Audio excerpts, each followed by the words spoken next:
Okay, kids, welcome back to 396 Guitars. It's funny how, sometimes I get a rash of Stratocasters or then a whole bunch of Les Pauls, and then all of a sudden this week it's been hollow body guitars. So let's get right to work.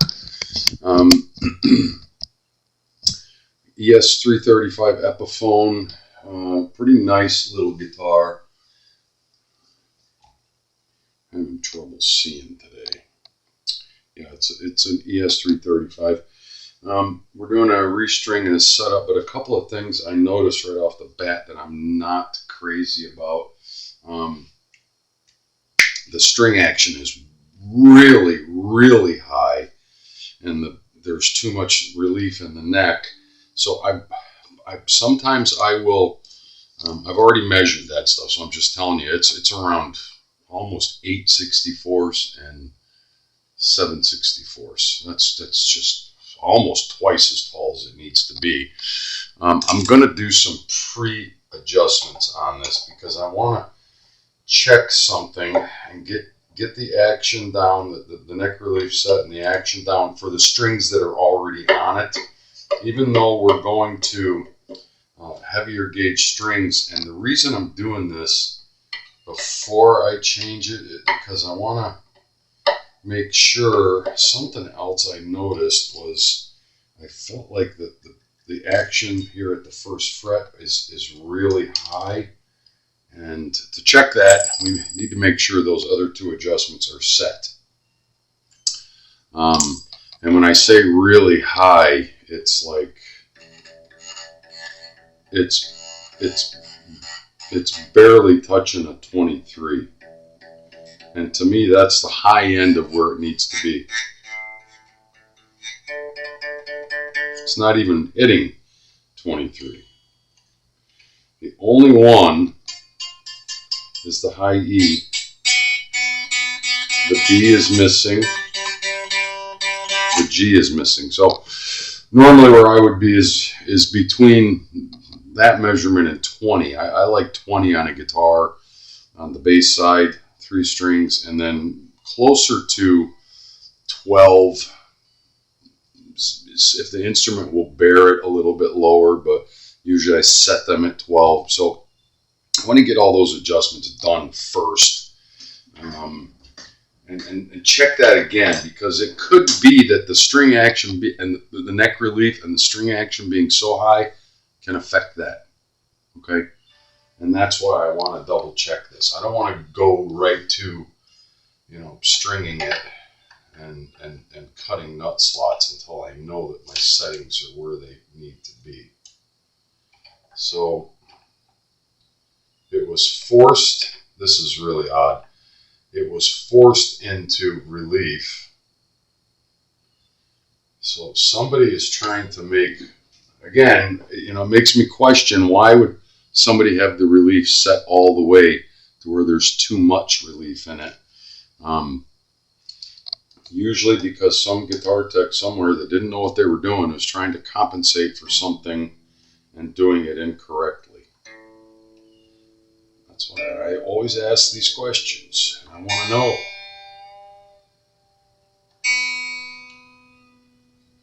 Now we may have to readjust some of this stuff.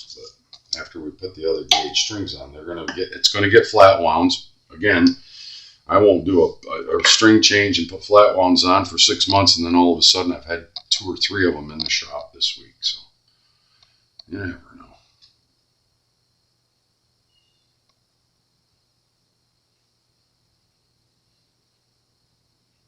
That's exactly where I want it.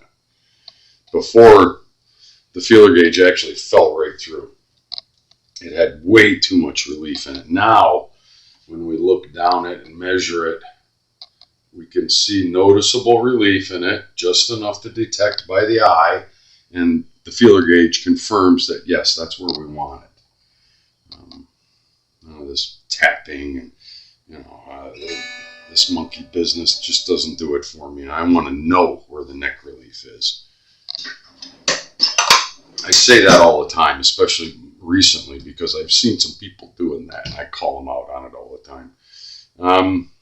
Let's see where our string height went to after the truss rod adjustment. I'm sure it's still going to be high. And yeah, 5, 6, it's above 6 and below 7. This side came down to 4. That's weird. That's weird. Let's get this side down. Let's get this side down. Now, if you're going down, if you're adjusting your string height down on a tune-o-matic, it's okay. You don't have to loosen the strings. If you're bringing your string height up, then you have to loosen the strings. Don't start, trying to bring that bridge up.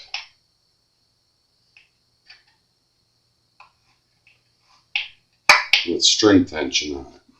I'm going to start there on about a turn and a half. Tune it back up to tension, pitch. These strings sound dead.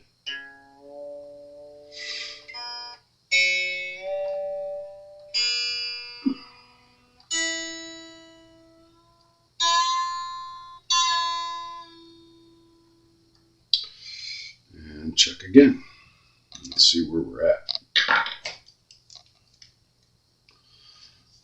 And again, I'm only going through this exercise because I want to know where that first fret action is.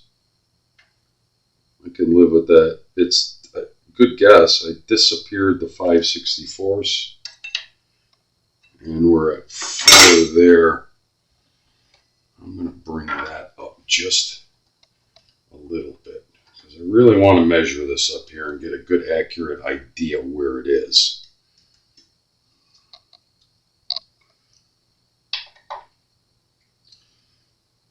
Do about a half a turn on that.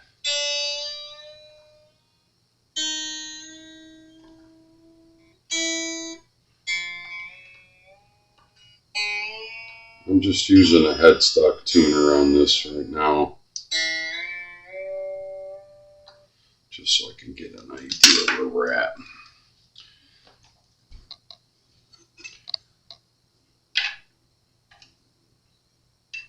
Okay, I can live with that. We disappeared the 5/64ths line on the bass side, which is what I like. Okay, and you can just see it's below the 4/64ths here. It disappeared the 4, and that's where I like tune-o-matics. Let's see where we're at. I'm going to start with 20.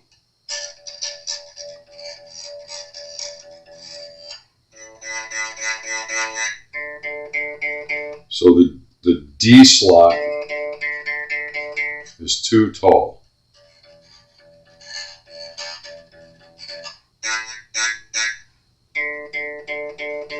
You hear how these two are buzzing and the D isn't? That means the D is too high in the nut slot.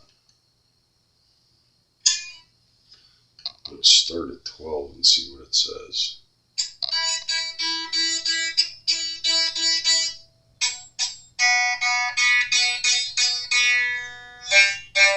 I can live with those. The D is the only one that's high. Where before 23 was barely not causing any buzzing there, and that's when I was feeling it. So I know the D slot needs to go down a little bit, but we're not going to do it until after we do the setup, the restring, and all the cleanup, and then I'm going to check that measurement one more time. Now we can go to de-stringing. We'll do the cleanup, polish the frets, of course condition the board. That is drier than a popcorn fart. And move on. Stand by while I de-string. Alright, I came right back because as soon as I started to take the low E string off, it's getting stuck in the nut slot. Can't have that. So no good deed goes unpunished, and I knew it didn't look exactly clean. And oddly enough, the last one had the same issue. The last one, and I can see burrs hanging off of it and material interfering with the takeoff point. So those they're going to need to be cleaned up. Let's check the A. Yeah, same thing. It's actually getting stuck in the nut slot, and that's a binding point when you're trying to tune, which is going to create tuning instability. So we're gonna pay attention to all of these, especially when after we get done restringing it. We're going to check all of those. This thing needs some tightening up on the nut. Stand by. Okay, so as you can see, we cleaned up the guitar. We polished the frets. We did condition the board. You can tell the difference in the color when we oil it. Let's get it up to pitch and stretch our strings. And then I want to go through all those measurements again for a setup to make sure that we're getting good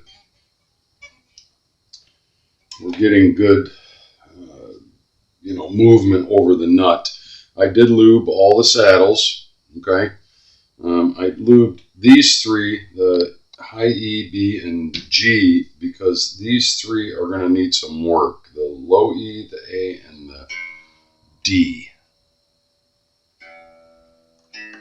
They're just catching. They're too high.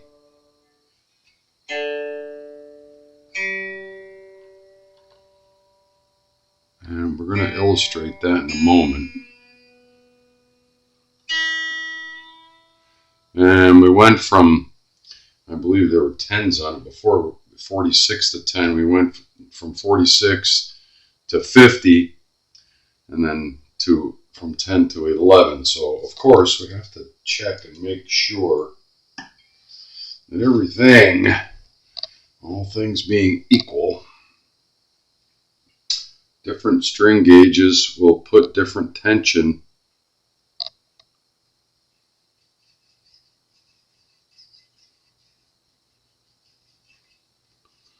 like that. I can live with that.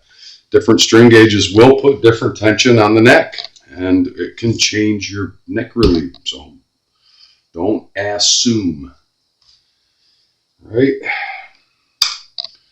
Let's see where our string height is, because, when you're wiping the guitar down, you're moving these. So this is going to have to be adjusted. I'm sure it's too low. It's too low. It's really low.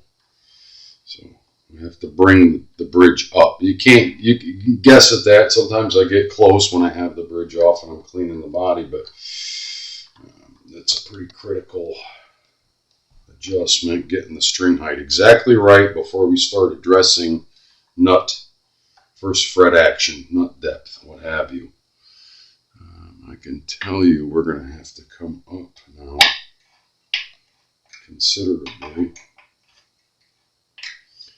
And this is where it gets tedious, because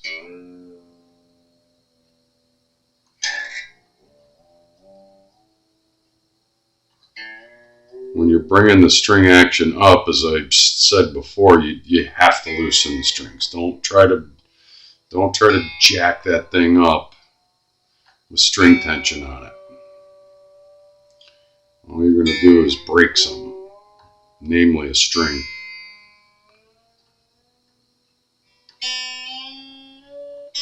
And we're not tuning exactly to pitch it. We're not checking intonation.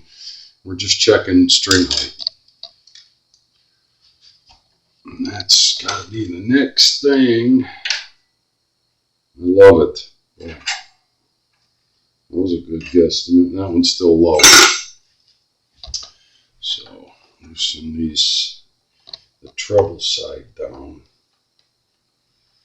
only, and bring up. I'm going to get it back to where I had it adjusted to start. Right?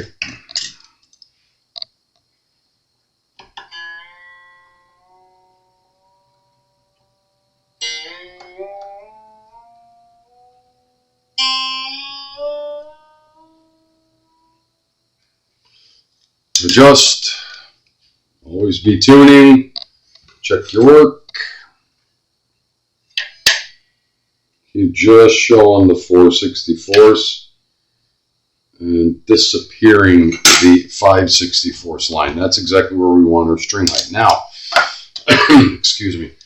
I just want to double check this up here, and yeah, again, we're going to have to loosen strings and see if they're catching in the nut slots, especially the 3 lower strings, the 3 wound strings. Let's see where.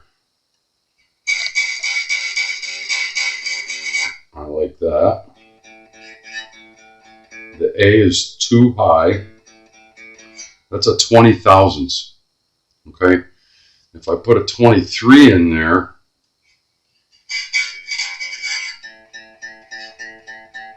it's still missing. Same with the D. On the other side, I know the high E is good, and it's not hitting the first fret.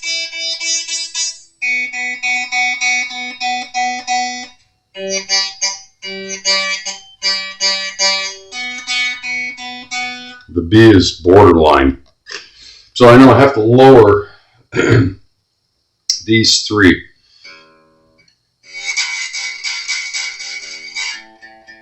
I'm sorry, the A and the D, not the E. So let's make sure we're not catching with the low E. That was catching in the nut slot before. Now with a flat wound string, it may not be. It sure is catching really badly because it's so much fatter than the 46 that was in there. And I'm going to go to a little bit wider. A little bit wider than that's for a bass. That's for a bass. That's too fat. It's too fat.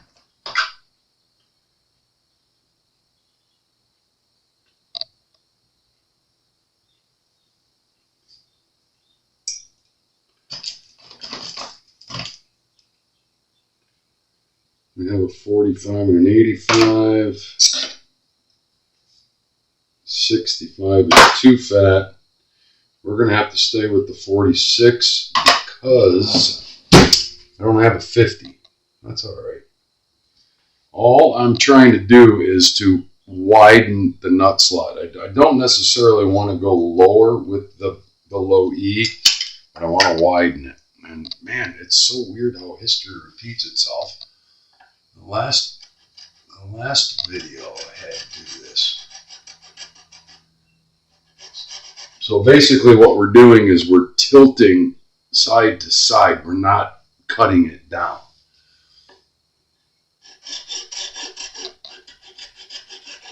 And if that doesn't get it, then I will have to break out the 65.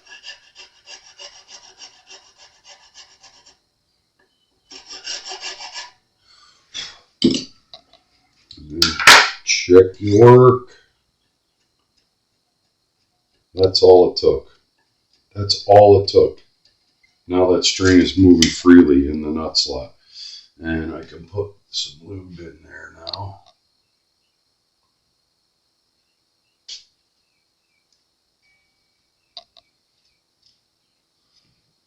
I don't know what that is. Something got on the end of my toothpick. A little dollop of tuna lube down in there. Right?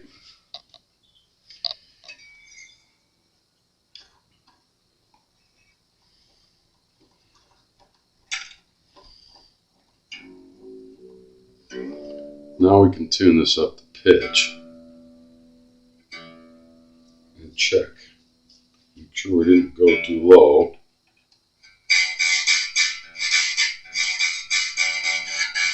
It's right at 20 thousandths. Between 23 and 20, and I'm going to live with that. I know that nut slot is too high, And I'll bet you dollars to donuts. Let's see if it's catching. So you loosen it all the way up and you grab it on both sides of the nut. Hear that? It's catching. And I know I got to lower it anyway, so 36. Yeah. Actually, I could probably get away with a 46 on that, but let's not get too aggressive with it. I can actually see a burr sticking in and catching the string right there.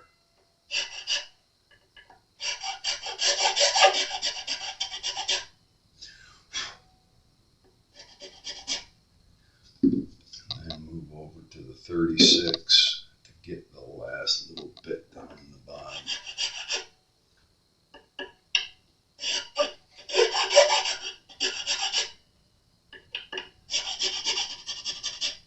There it is. Got it. And it wasn't that far away, so be careful how much you're taking off. Only take off a little bit at a time and then recheck it. Right? Because if you go too far, well, then you've gone too far. I like that. Let's see where we're at. See, before it wasn't rattling on that 20 thousandths, and now it's just starting to rattle on it. That means that's exactly where we want to be. And it's even making more noise on the 23. That's perfect.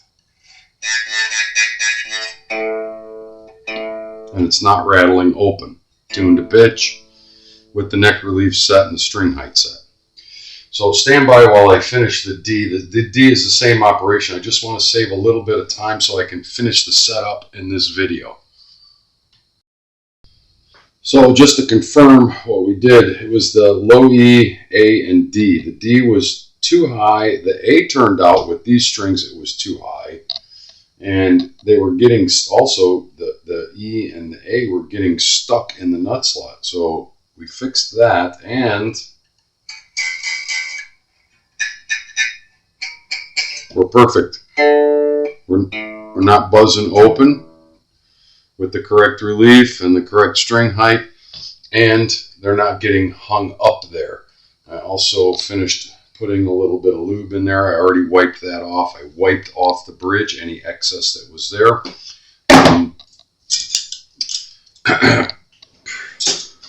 Point of interest. It seems like this guitar, with these heavier strings, it likes it better than what was on there. Because it's kind of staying in tune. Let's check our intonation.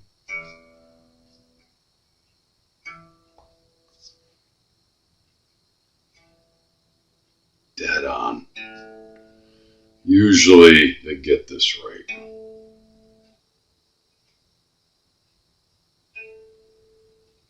Yeah.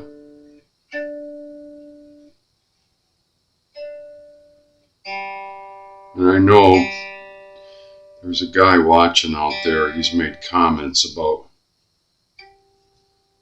and you're entitled, and I'm glad that you do engage. He's made comments about, oh, why do you only check the 12th fret? You should be checking the 17th fret too. And no, I disagree with that. I will argue it until the cows come home. The human ear can't catch the difference between the 12th and the 17th fret. You want to chase your intonation all day long and all day and all night, excuse me. Go ahead. So the G is flat a lot, which means we need to shorten that distance. So I don't need to detune the string because I'm actually putting less tension on the saddle. But you're going to put a couple of turns and then just Make sure that the saddle came back.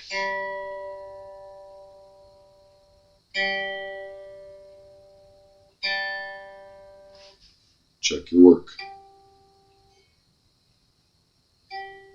Still flat. I think I'm going to pull that. I don't know why that would be so much flatter than everything else. It's always something. The G string, G saddle, call it what you want. The rotten kid in class, every time the teacher turns around, the G string is throwing erasers and planning the takeover of the math class.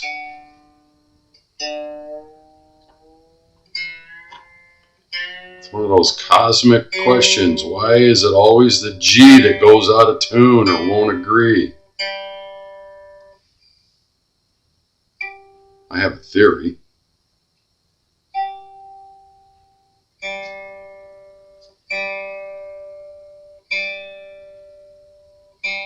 Make sure you're all the way up to pitch open before you start checking your intonation.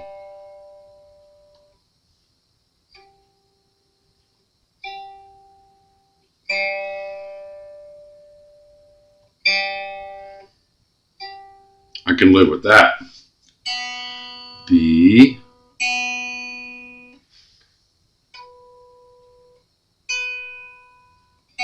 B is sharp.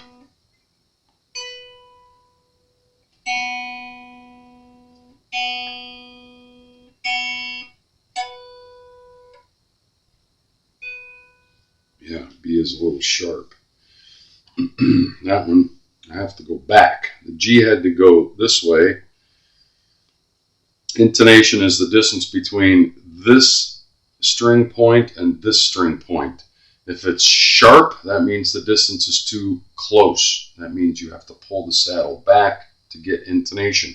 If it's flat, that means the distance is too far away, and you have to open it up, or close it, I mean.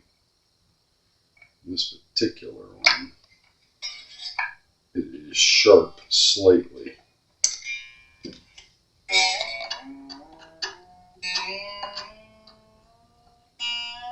And it wasn't sharp a lot, but enough that I'm going to adjust it.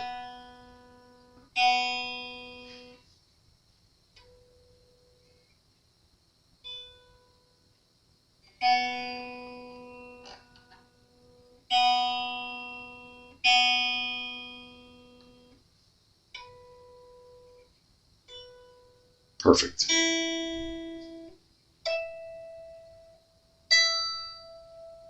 Perfect. I love it. Should be staying in tune.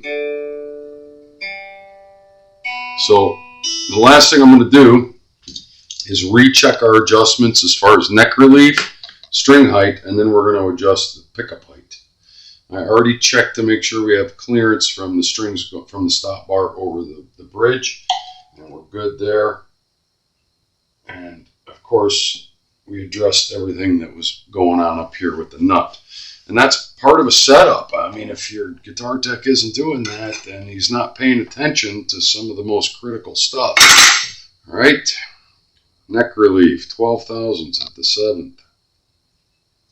It should just be kissing and find that space without pushing up the string at the 7th fret. Your capo at the 1st, hold at the body joint or the 17th fret, whichever is closest.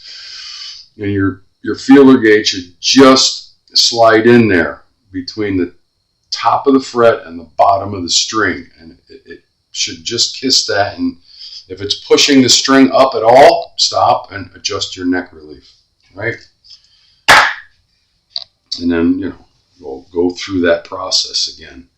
Now, our string height should not have changed because all things being equal, I had it right where I liked it.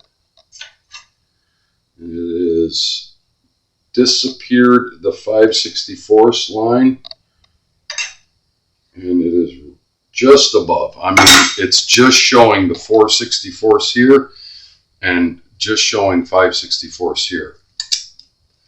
Just below the 5/64 line. That's That's good, close action. Don't get me ranting about action again, right? All right, the most overlooked adjustment in all setups is the pickup height. And yeah, these are really friggin' close. I don't like them that close, and I won't have it. He's choking his sound out is what he's doing, because the pickup is way too close to the string, and it can cause buzzing, and it will choke out your sound. Within reason, you want to be about 1/8 of an inch away on the bass side. And some pickups will rock, so just make sure you're getting an accurate measurement. That's just the way it is. Split the difference, get close within 1 millimeter or so, and make sure that the string isn't rattling off of one of the pickup covers, or the pickup rings for that matter. That happened quite a bit. My God, there is still plastic on there? No wonder I couldn't get that cleaned. Can you believe that I missed that? Ah! There isn't one on there. Boy. Human. I kept seeing, this one cleaned right up and it was nice and shiny, and there was like these 2 smudges over here that I couldn't get to clean up. My God, there was a piece of plastic still on there. Talk about deadening your sound.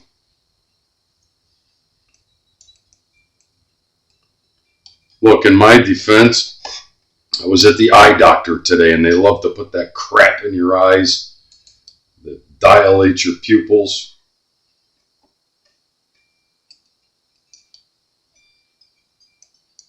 That one's too close.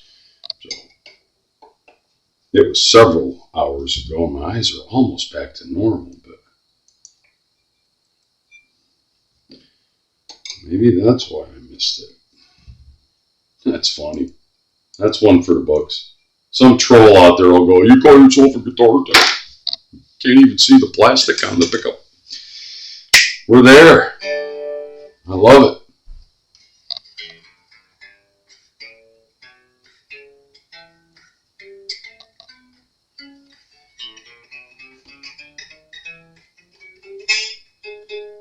Oh, that was my fat finger.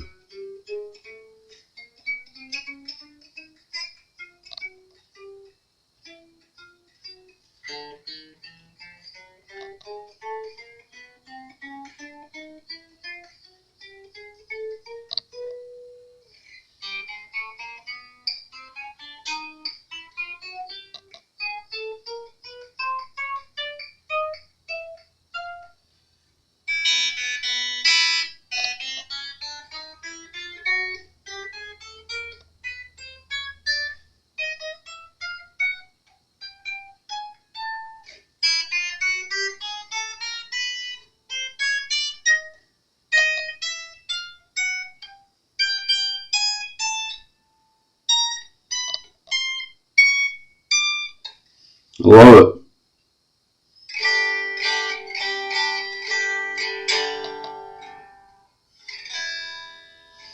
Beautiful little guitar. Made in China? I don't care. I made it play right.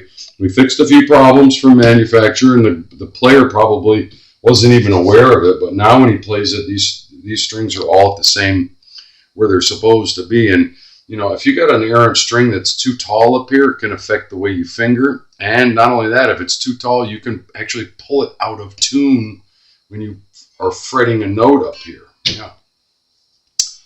Got everything done on it. It's Blackjack with 396 guitars. Thanks for watching. If you dig what I'm doing, like and subscribe, and by all means, share. We'll talk soon.